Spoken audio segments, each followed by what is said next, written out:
Hello friend, welcome to Shivam classes Dhanbad. मैं अक्षय आपका जो मैथ का सेशन लेके आया था उसी सेशंस को कंटिन्यू करते हुए ये हमारा सेट नंबर 6 है। इससे पहले सेट 5 आ चुके हैं। अगर आप लोगों ने अब तक नहीं देखा है तो यूट्यूब पे जाके प्लेलिस्ट बना, आप जाके वहां से भी देख सकते हैं और साथ में वीडियो के डिस्क्रिप्शन में लिंक है, वहां से भी जाके आप देख सकते हैं। बहुत अच्छा सेशन है मैथ का, काफी अच्छे क्वेश्चन रखे गए हैं, उनका सॉल्यूशन तो जबरदस्त रखा गया है। तो जो भी क्वेश्चंस लिए गए हैं ना वो टीसीएस पीवाईक्यू के नाम से ज्ञान पब्लिकेशन का एक बुक आता है, वहीं से लिया गया है। 2018 से लेकर 2023 तक के जितने भी क्वेश्चन सभी को कंपाइल किया गया है। ठीक है, ये सेशन जो है एसएससी एग्जाम्स के लिए इंपॉर्टेंट रहेगा, जो जीडी का एग्जाम आने वाला है, रेलवे एग्जाम और स्टेट एग्जाम्स के लिए। आज इंपॉर्टेंट क्यों है ना, आज बहुत हार्ड क्वेश्चन लिया गया है। रेलवे के एग्जामिनेशन में जितने भी हार्ड क्वेश्चन पूछे गए हैं वो सभी क्वेश्चंस को कंपाइल किया गया है। जितने भी एसआई के क्वेश्चन हार्ड थे सभी क्वेश्चंस को लिया गया है। मैं पहले आपको क्वेश्चन दिखा देता हूं। देखिए आज का जो क्वेश्चन है, जैसे देखिए पहला क्वेश्चन ये है, second question, third question, fourth question, इस टाइप का क्वेश्चन लिया गया है। सभी क्वेश्चंस काफी कॉन्सेप्ट वाले हैं, तो क्वेश्चंस काफी अच्छा है। तो डायरेक्टली हम चलेंगे सॉल्यूशंस पे, इसका सॉल्यूशन कितना कैसे किया जाएगा आसान वे में। ठीक है, तो आज यस्टरडे बहुत अच्छा लाइव ये चला, हमारा लाइव टेस्ट चला है। तो टेस्ट में जो भी अच्छे मार्क्स लाए हैं उनको बहुत बहुत कॉन्ग्रेचुलेशंस, आपको बुक डिस्ट्रीब्यूट हो जाएगी। तो ये जो आप लोगों ने अच्छा परफॉर्मेंस किया है तो इनका सॉल्यूशन भी आपको इस क्लासेस के बाद जस्ट मिल जाएगा कि लाइव क्लासेस का सॉल्यूशन कैसे करना था। ठीक है, देखिए और भी बुक है केएन पब्लिकेशन का, रेलवे मैथमेटिक्स के नाम से क्वेश्चन बैंक है, फिर मैथमेटिक्स चैप्टर वाइज भी है, फिर एनटीपीसी के लिए अलग बुक आ गया है। जो बुक आपको लेना है मार्केट में अवेलेबल है, आप ऑनलाइन भी ले सकते हैं फ्लिपकार्ट अमेजन पे, साथ में आपके नजदीकी बुक स्टोर वहां पे भी ये बुक मिल जाएगा। ठीक है, तो चलिए इन सबको सेपरेट करते हुए चलेंगे पहले क्वेश्चन पे। हमारा जो पहला क्वेश्चन है वो क्वेश्चन है कि मान लीजिए, यहाँ पे बोला गया है कि मान लीजिए P equal to x plus y है। क्या दिया हुआ है यहाँ, P equal to x plus y है और K दिया हुआ है, और P का मान दिया हुआ है 10 और K का मान दिया है 3। एक्स प्लस वाई का औसत निकालना है। अच्छा, औसत होता क्या है, पहले औसत पे हम फोकस करेंगे। औसत होता क्या है, औसत का मतलब होती है बीच की संख्या। इसको हम ऐसे फॉर्मूला होता है x plus y divided by 2, यही औसत होता है। दो संख्या का औसत कितना होगा, दोनों को जोड़ेंगे, 2 से डिवाइड देंगे। ठीक है, तीन संख्या का औसत कितना होगा, p plus q plus r divided by 3। यहां तक किसी को दिक्कत नहीं, तीन संख्या है तो 3 से डिवाइड देंगे, जितना संख्या को उतना से डिवाइड देना है। यहाँ पे निकालना है x प्लस वाई का औसत निकालना। यहाँ पे मतलब निकालना कितना है, यहाँ पे निकालना है x plus y divided by 2, यही निकालना है आपको, यही फाइनली बोला गया, यही निकालने के लिए। ठीक है, तो हम इस पे यही जो निकालना है उसी पे फोकस करते हुए हम आगे बढ़ेंगे। यहाँ पे p का मान दिया है, क्वेश्चन क्या है, p equal to x plus y के, यहां तक दिया हुआ है, और p का मान आपके पास गिवन है जो कि 10 है, और आपके पास k का मान जो गिवन है वो कि 3 है। ठीक है, यहां तक गिवन है, यहां पे हम निकाल देंगे। तो p का मान कितना हो जाएगा 10 x प्लस वाई, k का मान आपके पास 3 है, यहां में 3 लिख देते हैं। ठीक है, ओवरऑल आएगा क्या आपके पास, एक मिनट मैंने यहाँ पे दिया हुआ p equal to x plus y के। ठीक है, इक्वल टू दिया है, p के साथ इक्वल टू है। यहाँ पे इसका मान दिया है 10, x प्लस वाई का मान हमसे इसका औसत पूछा गया है, k का मान दिया है 3।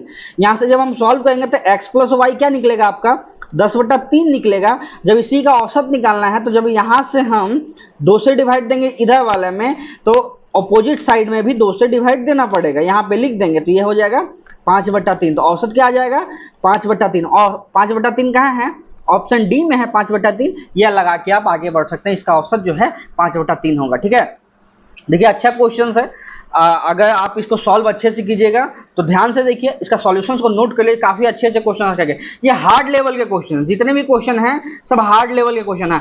आएगा एग्जामिनेशन में तो इससे हार्ड क्वेश्चन नहीं आने वाला। ठीक है, तो एक बार सभी सॉल्यूशंस को नोट कर लीजिएगा। चलेंगे अब अगले क्वेश्चन पे। ये भी देखिए, ये भी काफी अच्छा क्वेश्चन है। यहाँ पे बोला गया आपके पास कि ए दिए गए काम के 1/8 हिस्से को 8 दिनों में करता है। ए 1/8 हिस्सा को 8 दिन में करता है, तो टोटल हिस्सा कितने दिन में करेगा भाई, टोटल कंप्लीट करेगा कि ए कितने दिन में टोटल करेगा, 64 दिन में ये कंप्लीट काम करेगा ए। बी उसी काम के 2/5 हिस्से को, मतलब कि 2/5 हिस्से को 16 दिन में करता है। इसको काट लेंगे, क्या हो जाएगा, यहाँ हो जाएगा आपका 8, तो टोटल काम 1, टोटल यूनिट को कितना करता है, 8 25 40 दिन में करता है भाई, ठीक है, 40 दिन में कंप्लीट करता है। तो बी टोटल काम को 40 दिन में कंप्लीट करता है। अब आपसे बोला क्या गया है, ए और बी एक साथ काम करते हैं तो काम पूरा करने में कितने दिन का समय लगेगा। टोटल काम है कितना, पहले टोटल काम है आपका 320, ये है, इसका एफिशिएंसी हो गया 5 ए का, बी का एफिशिएंसी हो गया 8, तो 320 काम है टोटल, ये लोग मिलकर करेंगे 8 5 13 दिन, 13 में इफिशियंसी के साथ करेंगे तो कितने दिन में खत्म हो जाएगा, 320/13। कहाँ है, ऑप्शन सी में, ऑप्शन सी आप लगा के आगे बढ़ सकते हैं। देखिए ये भी अच्छा क्वेश्चन है, ठीक है, इन सब क्वेश्चंस को नोट कर लीजिएगा, सॉल्यूशंस कैसा लगा कमेंट में बताइएगा, और अगर आपको अच्छा लगा हो तो वीडियो लाइक कीजिएगा, दोस्तों तक शेयर कीजिएगा। चलेंगे अगले क्वेश्चन पे।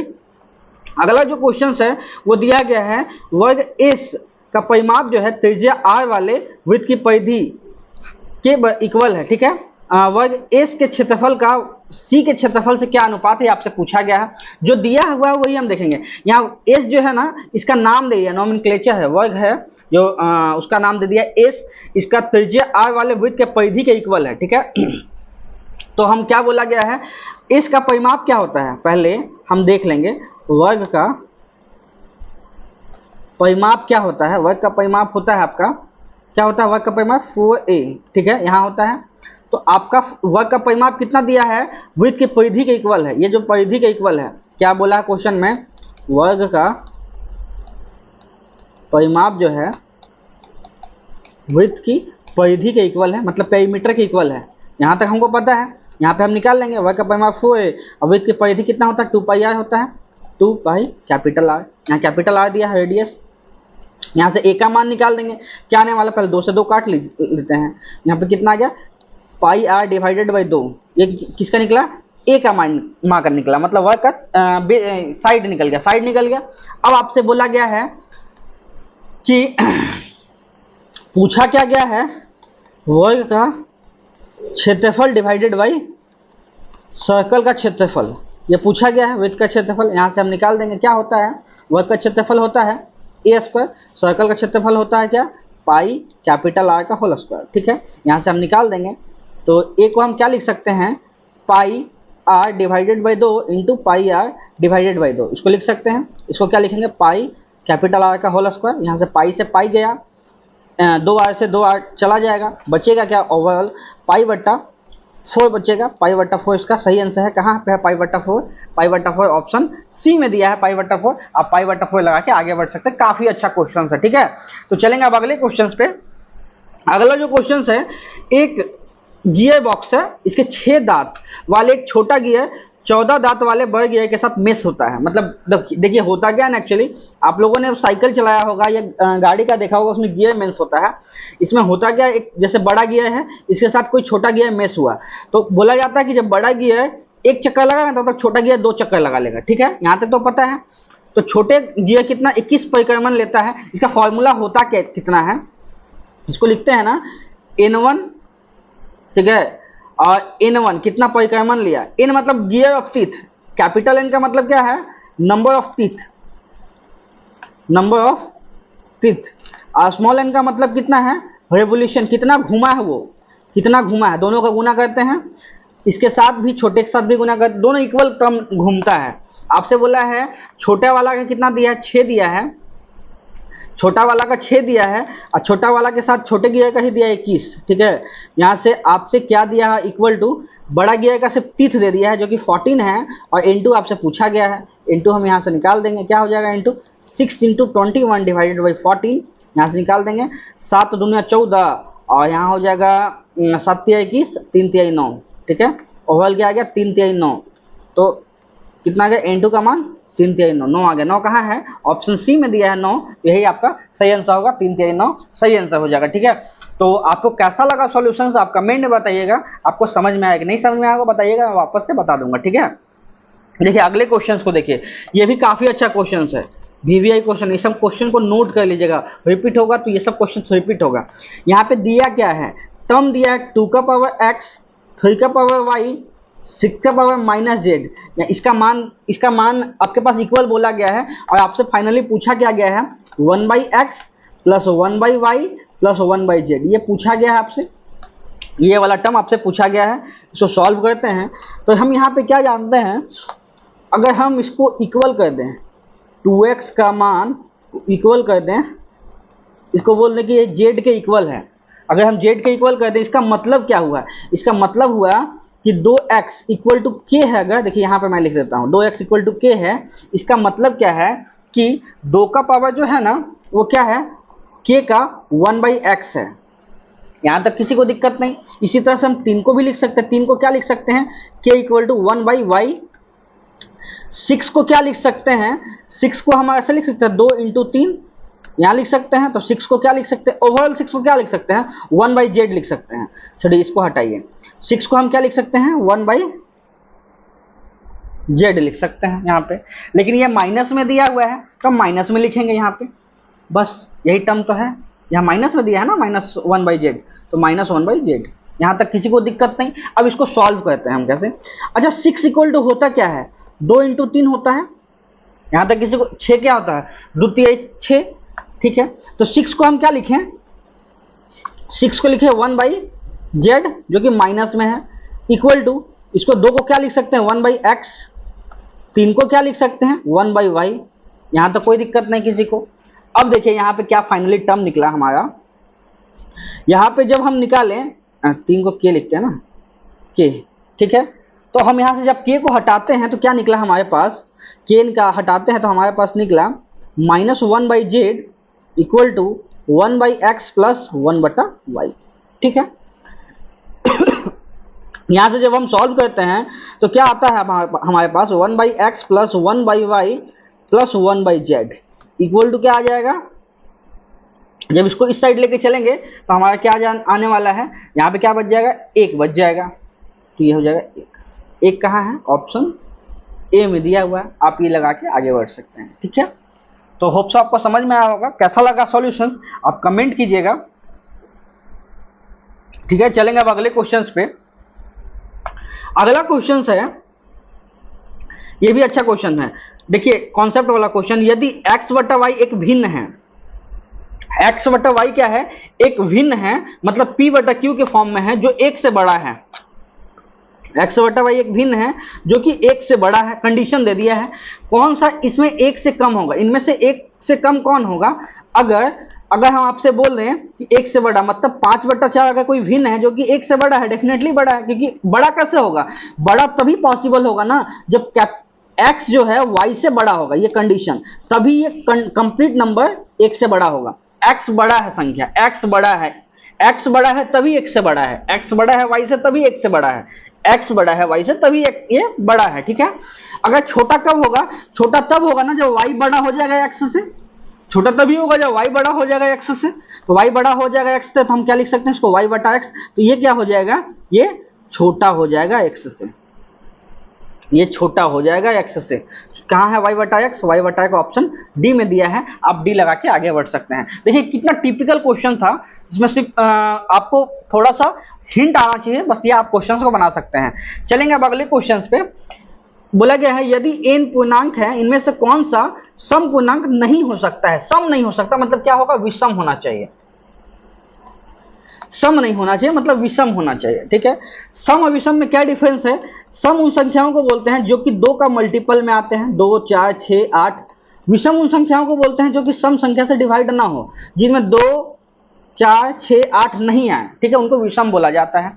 आपसे बोला गया n कोई पूर्णांक है, n एक कंप्लीट नंबर है, n जो है ना वो कंप्लीट नंबर है, पूर्णांक है। अब बोला इनमें से कौन पूर्णांक सम नहीं हो सकता मतलब विषम होगा। अगर हम n का, देखिए 2 तरीका है। पहला मेथड है कि n का कोई मान लीजिए, n को हम मान लेते हैं ना कि n क्या है, 2 है या 1 मान लीजिए। 1 भी मान सकते हैं, 2 भी मान सकते हैं। यहाँ अगर 1 मानते हैं तो कितना होता है, 2 दूने 4, यहाँ तो सम हो गया। अगर n को हम 1 मानते हैं तो कितना हो गया, ये सम हो जाएगा, ठीक है। n को हम 1 मानते हैं तो क्या हो जाएगा, पहला वाला अगर आंसर हम मानते हैं कि सही है, ऑप्शन से अगर चलते हैं तो क्या हो जाएगा, 2 एकम 2 प्लस 2 कितना आ गया, 4 आ गया। ये तो सम संख्या है तो आंसर नहीं होगा। अगर मानते हैं 2 सही है, 1 में से 5 गया तो -4 आ गया, लेकिन ये भी इवन है, ये भी नहीं होगा। अब हम थर्ड वाला देखते हैं। थर्ड वाला क्या पॉसिबल है, 2 × 1 + 3, 2, 3, 5, ये ऑड आ गया, ये हो सकता है। अगला देख लेंगे हम, अगला क्या हो गया, 5 एकम 5, 2, 7, 5 2 7 आ गया, 5 2 7 ये भी हो सकता है, मतलब ये वाला कंडीशन सेटिस्फाई नहीं करेगा। अब n का मान दूसरा रख के देखिए, ये वाला तो आंसर नहीं होगा, ये वाला भी नहीं होगा, इन दोनों में 2 ऑप्शन आ गया। अब n का मान दूसरा रख के पुट करते हैं, n का मान 2 रख के पुट करते हैं, n का मान आप 2 मानते हैं, तो 2 मानेंगे तो क्या हो जाएगा भाई, n का मान जब हम 2 मानते हैं तो इसका आंसर क्या आने वाला है, 2 दूना 4 3 7 आ गया। जब n का मान इसको मानते हैं 2 तो कितना होगा, 10 + 2 वापस से 12 हो गया, ये तो सम संख्या हो गया, पलट गया सम संख्या। ऑप्शन सी सही है, क्योंकि ऑप्शन सी में 2n + 3 एक ऐसा नंबर है, इनमें कुछ भी n का मान पुट कीजिएगा नहीं, हमेशा विषम संख्या देगा, सम संख्या कभी नहीं देगा। देखिए ये तो हो गया ऑप्शन से, लेकिन आप ट्रिक कैसे लगाइएगा भाई, देखिए जब भी सम संख्या में, जब भी हम किसी संख्या में, विषम संख्या कैसे होता है, अगर उनमें 1 जोड़ें तो विषम संख्या होगा, नहीं तो 3 जोड़ेंगे। अगर 2 को विषम बनाना है तो इसमें 1 जोड़ना पड़ेगा, नहीं तो 3 जोड़ना पड़ेगा, ठीक है। 1 जोड़िए या 3 जोड़िए, तभी ये संख्या विषम बन पाएगा। यहाँ पे किसी में ऐसा 1 जोड़ने वाला ऑप्शन तो नहीं है, सिर्फ 3 जोड़ने वाला, तो 3 वाला यही सही आंसर हो जाएगा, ठीक है। तो आप ऑप्शन से भी डायरेक्टली इस कॉन्सेप्ट से बना सकते हैं, ऑप्शन सी इसका सही आंसर हो जाएगा। चलेंगे अगले क्वेश्चन पे। अगला जो क्वेश्चन है वो दिया है एक्स वाई और जेड का औसत जो है 35 दिया है, एक्स का औसत से जितना, एक्स औसत से जितना ज्यादा है उतना वाई औसत से कम है, जेड का मान आपसे पूछा गया है। देखिए यहाँ पे मैं ट्रिक बताऊंगा, उन चीजों को ध्यान से सुनिएगा। बोला क्या गया है, एक्स है, वाई है, जेड है का औसत जो है, औसत 35 है। 35 कब पॉसिबल है, तीनों का सम का 35 कब पॉसिबल है, जब तीनों संख्या 35 के आसपास होगी। एक संख्या हो सकता है ज्यादा हो या कम हो, या हो सकता है एक संख्या इक्वल ही हो, ठीक। अगला कंडीशन से हम देखेंगे, एक्स औसत से उतना ही ज्यादा है। अगर हम मानते हैं कि यहाँ पे कोई औसत है, औसत जो कि है 35, ठीक है, हमारा पता दिया है औसत, एक्स औसत से उतना ही ज्यादा है, एक्स क्या है, ज्यादा है, इतना ही ज्यादा है। अगर मान लेते हैं हम ये p ज्यादा है, ठीक है, यहाँ का जो डिस्टेंस है p ज्यादा है। अब हमको बोला है y औसत से उतना ही कम है, q जो है उतना ही कम है, y औसत से उतना ही कम है, y कम है औसत से, मतलब कि p बट्टा q का मान इक्वल दिया हुआ है। यहां से यहां जितना डिस्टेंस है, यहां से यहां जितना डिस्टेंस है, वही डिस्टेंस यहां से यहां है। मैं पेन चेंज कर लेता हूं, आपको समझ में आसानी से आएगा, ठीक है। यहां से यहां जितना डिस्टेंस है वही डिस्टेंस यहां से यहां है, ठीक, परफेक्ट है। इसका मतलब क्या है, अगर जैसे हम आपसे बोला जाए कि अगर तीन संख्याओं का औसत अगर 5 है, ठीक है, और यहां से यहां उतना ही बड़ा है जितना यहां से यहां है, ठीक है, इसका मतलब क्या है कि ये भी 5 है, ये भी 5 है, तभी ना ये 5 होगा। तीनों को जोड़ेंगे 15/3, वापस से 5 आ गया। तो मतलब क्या है, ये भी इक्वल, ये भी इक्वल, तभी बीच में इक्वल होगा, और डिस्टेंस भी इनका इक्वल होगा। तो इसका मतलब क्या है कि जो 35 है वही जेड का, एक्स का ही मान है, वही एक्स का मान है, वाई का ही मान है, वही एक्स का मान है। आपसे पूछा क्या गया, जेड का मान पूछा गया, तो जेड भी सेम होगा। जब एक्स भी सेम है, वाई भी सेम है, तो जेड भी सेम होगा। जेड भी कितना होगा, 35 होगा, ठीक है। 35 आप बना सकते हैं यहाँ से। होप सो आपको समझ में आया होगा। अगर ये कॉन्सेप्ट समझ में नहीं आया ना, तो एक बार कमेंट कीजिएगा, मैं वापस से इसको बता दूंगा, या नहीं तो फॉर्मूला आप लोग लिखवा दूंगा, फॉर्मूला से भी आप लोग याद कर लीजिएगा, फॉर्मूला से ही बन जाएगा, ठीक है। चलेंगे अगले क्वेश्चन पे। अगला जो क्वेश्चन है वो क्वेश्चन दिया गया है, एक स्कूल में 378 गर्ल्स हैं। गर्ल्स कितनी हैं, गर्ल्स का संख्या 378, ठीक है। बॉयज़ का संख्या कितना है आपके पास, बॉयज़ का संख्या 675। और आपसे पूछा गया है स्कूल में लड़कियों गर्ल्स, स्कूल सिर्फ लड़कों और लड़कियों के खंडों में विभाजित है। जितना सेक्शन जो होता है ना, सेक्शन से हम लोग भी पढ़े होंगे, तो section A, section B, section C ऐसा होता होगा। तो बोला गया है वो सिर्फ गर्ल्स और बॉयज में ही सेक्शन में डिवाइड है। विद्यालय के सभी खंडों में छात्रों की संख्या समान है, इक्वल नंबर ऑफ स्टूडेंट है। ये चीज ध्यान रखिएगा, इक्वल नंबर ऑफ, यहीं पे हमारा कॉन्सेप्ट छुपा हुआ है। इक्वल नंबर ऑफ स्टूडेंट है, कितना स्टूडेंट है, इक्वल नंबर ऑफ स्टूडेंट है। खंड में विभाजित किया गया है। तो आपसे पूछा गया स्कूल में खंडों की संख्या कितना है, तो हम देख लेंगे गर्ल्स का खंड कितना है, बॉयज का खंड कितना है, दोनों को जोड़ देंगे, वही तो आ गया हमारे आंसर। इसके लिए समान संख्या के लिए क्या है, इक्वल संख्या कब हो सकता है, जब इनका एचसीएफ होगा, एचसीएफ होगा तभी इक्वल संख्या हो सकता है। तो हम यहाँ पे चेक कर लेंगे इनका एचसीएफ कितना आएगा। एचसीएफ हम चेक कर लेंगे पहले। एचसीएफ कैसे चेक करेंगे, ये 5 3 18 से तीनों कट रहा है, तो हम 9 से तीनों कट रहा है, तो 9 से हम पहले काट के देख लेते हैं क्या क्या इनका एचसीएफ हो सकता है। 9 से काटेंगे 9 चौक 36, 9 चौक 36, ठीक है। और उसके बाद इसको काटेंगे 9 दूनी 18 42, इसको काटेंगे 7 9 63 45, ठीक है। फिर 3 से कटेगा, मतलब 9 से तो कटेगा ही कटेगा, साथ में 3 भी कट रहा है ना, कॉमन है 3, तो इसको लिखेंगे 21 दूनी 14 तिया 42, 25 तिया 75, अब नहीं कटेगा। एचसीएफ कितना आ गया, 3 से भी कट रहा, तो एचसीएफ कितना आ गया, 27 आ गया। इनका एचसीएफ कितना आ गया, एचसीएफ आ गया आपका 27, एचसीएफ आ गया आपका 27, 27 आ गया एचसीएफ। तो अब हमसे पूछा इक्वल खंड है, तो खंडों की संख्या हम निकाल देते हैं भाई। अब खंडों की संख्या कितना हो जाएगा, 378 को भी 27 से डिवाइड देंगे और प्लस 675 को भी 27 से डिवाइड देंगे, तो कितना आ जाएगा। इसको जब डिवाइड देंगे तो यहाँ आ गया 14, अभी काट के देखें ना 14, इसको काटें तो ये कितना हो गया, जो हो गया 25, ठीक है। तो यहाँ पे लिख दिया 14 प्लस 25 कितना हो गया 39। ये था कॉन्सेप्ट 39, इसका सही आंसर है ऑप्शन बी। अगर आपको ये चीज नहीं पता है तो कैसे बनाएंगे हम, देखिए अब यहाँ पे शॉर्टकट देखिए, तो कॉन्सेप्ट हो गया। अब अगर शॉर्टकट देखिए, बोला क्या गया है ना, गर्ल्स और बॉय में है, खंड में विभाजित है, मतलब सेक्शन में डिवाइड है, और सेक्शन में इक्वल स्टूडेंट हैं, स्टूडेंट भी कैसे हैं, इक्वल स्टूडेंट हैं।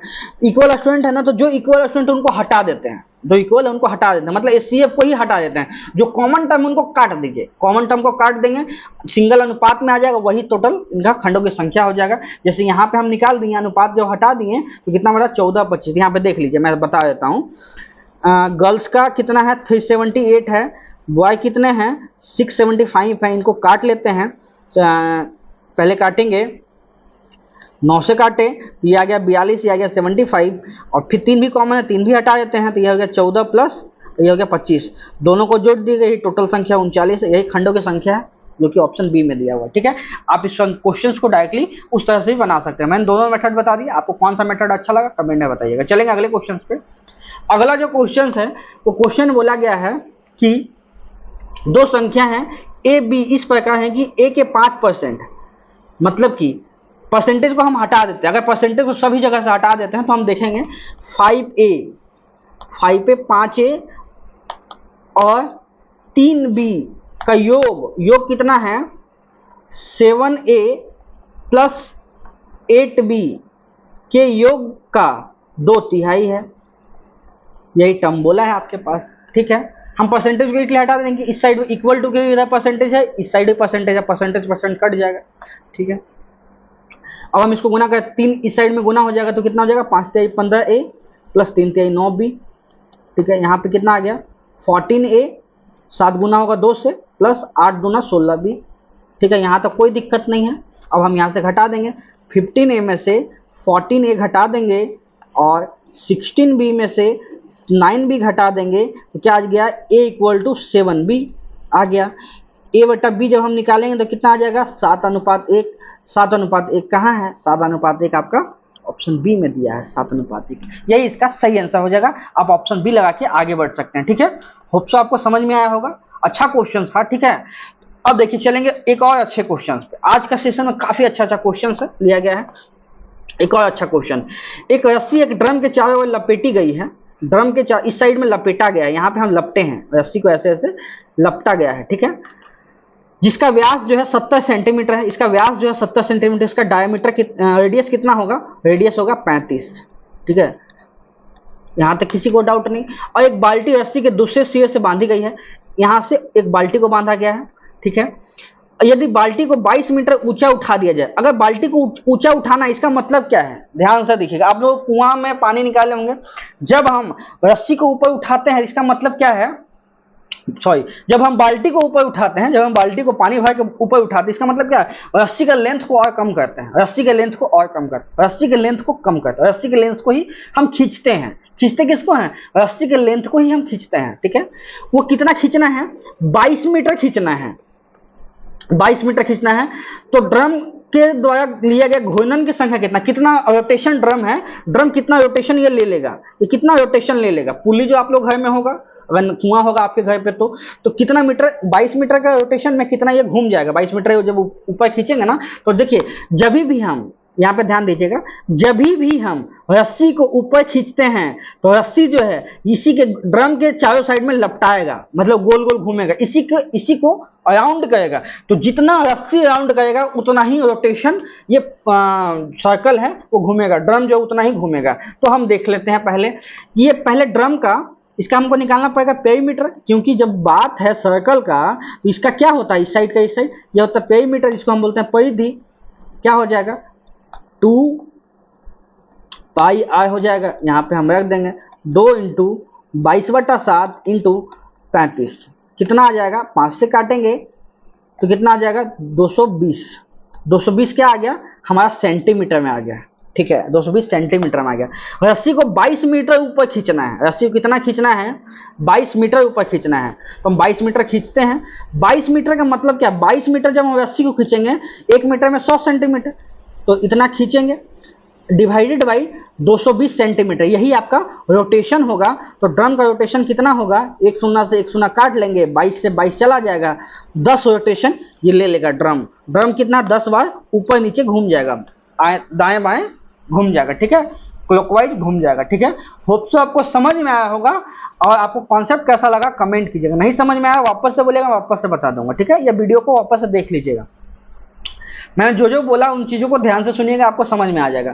प्रथम 50 प्राकृतिक संख्याओं का औसत निकालना है आपका, प्रथम 50 प्राकृतिक संख्या, ठीक। प्राकृतिक संख्या कितना बोलते हैं, जो कंटिन्यू संख्या आती है। अगर आपसे बोला जाए कि प्राकृतिक संख्या जैसे 1 2 3 इनका औसत निकालना, तो आप कैसे निकालिएगा, तीनों को जोड़ेंगे, 3 3 6 6/3, औसत कितना है 2। इसका मतलब क्या है, औसत में हमेशा बीच वाली संख्या होती है, ठीक है, औसत हमेशा बीच वाली संख्या होती है। अगर हमसे बोला जाए 1 2 3 4 इन संख्या का निकालना, इसका मतलब क्या है कि 3 3 6 4 10, 10/4 क्या हो गया 2.5। इसका मतलब क्या, ये चेंज कैसे हो गया भाई, ये चेंज इसलिए होता है ना कि औसत जो है इस पे डिपेंड करा n+1 डिवाइडेड बाई 2।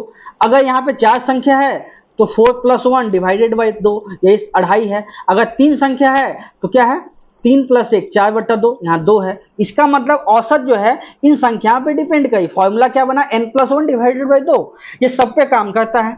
50 संख्या है तो हम ऐसा ही निकलेंगे 50 + 1 डिवाइडेड बाई 2, कितना आ गया 51/2। 51/2 को क्या लिखेंगे 25.5। 25.5 इसका सही आंसर है, जो कि ऑप्शन डी में दिया है 25.5, यही सही है, ठीक है। तो 25.5 आप लगा के ऑप्शन डी लगा के आगे बढ़ सकते हैं, ठीक है। होप सो आपको समझ में आएगा। चलेंगे अब अगले क्वेश्चन पे। देखिए ये भी अच्छा क्वेश्चन है, ठीक है, ये भी है काफी अच्छा क्वेश्चन है। इसको मैं थोड़ा सा इसको होमवर्क दे देता हूँ, ठीक है। ये कितनी संख्या है, ये कंप्लीट संख्या नहीं दिया हुआ है, ये अप्रोक्स में दिया है। आप इसको बना के देखिएगा इसका आंसर क्या आने वाला, ठीक है। तो इस क्वेश्चन को बनाइएगा, उसके बाद बताइए क्या आंसर आने वाला, ठीक है। मैं इसका शॉर्ट बताऊंगा, आप बहुत काम का आएगा। चलेंगे अगले क्वेश्चन पे। व्यक्ति अपनी घड़ी को 24 में बेचता है और लागत मूल्य जितना प्रतिशत लाभ कमाता है, तो लागत मूल्य क्या आपसे पूछा गया, ठीक है। पहले इसका हम शॉर्टकट बनाते हैं, उसके बाद इसको बेसिक से बनाएंगे। लागत मूल्य जितना ही प्रतिशत लाभ कमाता है, मतलब कि अगर हम x रुपीस इन्वेस्ट किए हैं, खरीद के लाए हम x में, ठीक है, तो प्रॉफिट भी हम कितना कमाएंगे, x ही प्रॉफिट कमाएंगे। प्रॉफिट कितना कमाएंगे, x ही प्रॉफिट कमाएंगे। उसको बेचे हैं फाइनली 24 में, 24 में बेचे हैं। इसको हम सेट करते हैं ऑप्शन के अकॉर्डिंग। लागत मूल्य का मतलब सीपी दिया हुआ है। देखिए 24 में बेचते हैं, लाभ कमाते हैं, इसका मतलब है कि 144 में तो खरीद के नहीं लाएंगे, बहुत हानि हो जाएगी, झूठ का ऑप्शन दिया हुआ है। आपके पास अगर 18 मानते हैं, अगर हम मानते हैं कि 18 में खरीद के लाएं, ठीक है, 18 में खरीद के लाएं तो 24 में हम उसको सेल किए, फायदा कितने का हुआ, फायदा आपका हुआ 6 का, 6 का फायदा 18 पे, कितना है 1/3, 1/3 का मतलब 33.33, जबकि आना चाहिए 18%, तभी तो आंसर इक्वल होगा। ये भी नहीं है आंसर। प्रॉफिट कितना हुआ है, x% का हुआ है, ठीक है। अगर हम 22 में सामान को खरीद के लाएं और 24 में बेचे, मतलब 2 का फायदा 22 पे 1/11, होना चाहिए था 22% का फायदा, लेकिन यहाँ पे हुआ 9% का फायदा, ये भी आंसर नहीं होगा। अगर हम मानते हैं कि ऑप्शन डी सही है, तो इसके लिए क्या है कि अगर हम 20 में सामान खरीद के लाएं, 24 में बेच दिए, मतलब क्या है 4 का फायदा 20 पे 1/5 परसेंटेज के लिए 100 कितना हुआ 20%। 20 में खरीद के लाए, 20% का फायदा भी हुआ। देखिए यहाँ पे परसेंटेज का जो फायदा है वही सीपी का एक्स का इक्वल निकल गया। ठीक है, इसका मतलब क्या है, यही आंसर सही है, ऑप्शन डी सही है। आप ऑप्शन डी लगा के आगे बढ़ सकते हैं और 20 रुपीज इसका सही आंसर हो जाएगा। अगर इस तरह से नहीं बनाना तो कैसे बनाएंगे हम, इस तरह से नहीं बनाना तो कैसे बनाइएगा, इसको पहले स्क्रीनशॉट ले लीजिए। अगर आप ले लिए होंगे तो हम चलेंगे अगला मेथड पे, इसको कैसे बनाएंगे, बेसिक से कैसे बनेगा भाई, आप लोगों को समझ में अगर नहीं आया तो बेसिक से बनाना चाहेंगे, बेसिक से बनाते हैं, चलिए कोई दिक्कत नहीं, बेसिक से ही बनाते हैं। अगर हम मानते हैं कि अगर प्रॉफिट कैसे होता है, प्रॉफिट होता है जब हम सेलिंग प्राइस में से कॉस्ट प्राइस घटाते हैं ना, तो प्रॉफिट होता है। ठीक है, प्रॉफिट कैलकुलेट किस पे होता है, प्रॉफिट हमेशा कॉस्ट प्राइस पे कैलकुलेट होता है। अगर हम प्रॉफिट का फॉर्मूला बैठाते हैं, प्रॉफिट परसेंटेज इक्वल टू क्या होगा, selling price minus cost price divided by cost price into 100। ठीक है, यहाँ पर हमारा सेलिंग प्राइस 24 दिया हुआ है। प्रॉफिट परसेंटेज का मतलब एक्स का परसेंटेज, एक्स का प्रॉफिट होता है, कब होता है एक्स का प्रॉफिट, जब हम 24 में से एक्स घटाएंगे और एक्स से डिवाइड करके 100 से गुना कर देंगे। ठीक है, ये हो गया, यहाँ तक कोई दिक्कत नहीं। इसको आप सॉल्व कीजिए, x square minus equal to 2400 minus 100x, इसको जब एक साइड करेंगे x square plus 100x minus 2400, इसको जब हम सॉल्व किया जाएगा, x का दो मान आना चाहिए जिसमें एक पॉजिटिव एक नेगेटिव आना चाहिए। इसको कैसे लिखेंगे, इसका आ जाएगा 120 और 20, तभी आ जाएगा 12 दूना 24 गुना करने के बाद।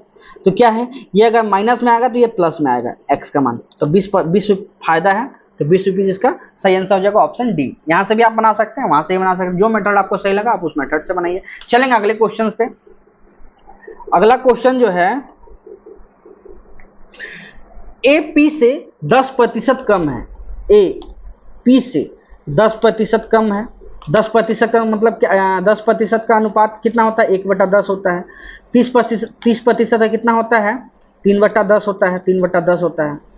अब आपसे बोला गया है बी क्यू से 30% कम है, अगर क्यू 10 है तो 3 कम है मतलब 7 है ये।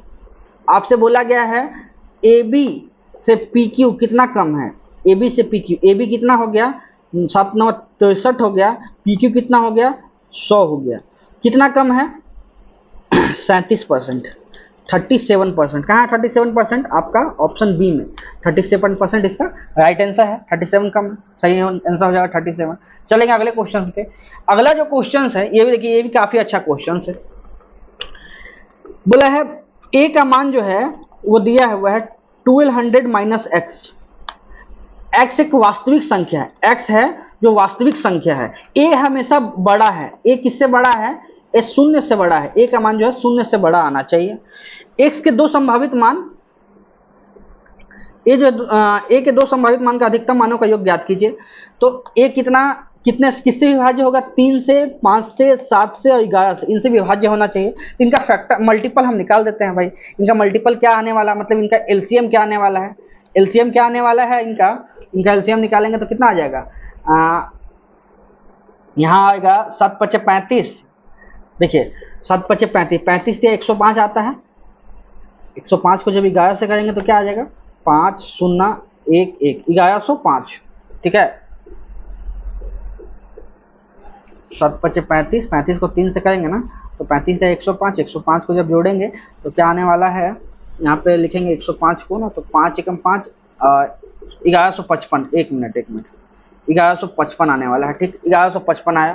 तो एक का एक मान तो हमारा निकला, A1 अगर हम निकालेंगे तो 1200 में से 1155 गया तो निकल जाएगा ए का मान। ए का मान क्या आ गया आपका 1155, यहाँ पुट करेंगे तो आ गया 45, यहाँ तो आ गया 45। आप 45 लगा के सोचिए आगे बढ़ने के लिए गलत है, क्योंकि एक और एलसीएम पॉसिबल है। एक और एलसीएम क्या होगा, एक और एलसीएम होगा आपका, एक और क्या पॉसिबल है, 1155 को अगर 2 से गुना करेंगे तो ये भी पॉसिबल है। वो कितना हो जाता है, वो हो जाएगा आपका 5 दूना 10 हाथ में 1, 5 दूना 10 हाथ में 1 और 2 1 3, 2310। ये भी पॉसिबल है। ए का मान 1200 में से 2310 घटा देंगे तो कितना आ जाएगा ए का मान, ए का मान आपका आ जाएगा 1110 ना, नहीं 90, यहाँ तो 90 आ गया, 2310 में से 1200 घटा देंगे तो कितना यहाँ पे 10 आ गया, यहाँ पे कितना है 1110, 1110 जो क्या है माइनस में, ठीक है। अब दोनों का सम कर देते हैं, माइनस 1110 प्लस 45 दोनों का सम करेंगे तो कितना आ जाएगा माइनस 1065, माइनस 1065 सही आंसर है, जो कि ऑप्शन डी में दिया है 1065, यही आपका सही आंसर है। तो आपको ये वाला भी क्वेश्चन कैसा लगा दोनों बताइएगा। A2 का मान मैंने भी निकाल दिया, दोनों को जोड़ दिए, दोनों का सम पूछा गया था आपसे, दोनों का मान जोड़ दिए तो ये आंसर हो गया, ठीक है। होप सो आपको अच्छा लगा होगा सेशन, कैसा लगा कमेंट कीजिएगा। और ये था आप सबसे हार्ड शिफ्ट, अगर इस शिफ्ट में आप अगर 7-8 क्वेश्चन बना लेते हैं देन आपका प्रिपरेशन बहुत अच्छा है, ठीक है, इसे जज कर सकते हैं। तो वीडियो को यहीं तक रहने देते हैं, वीडियो को देखने के लिए धन्यवाद, थैंक यू।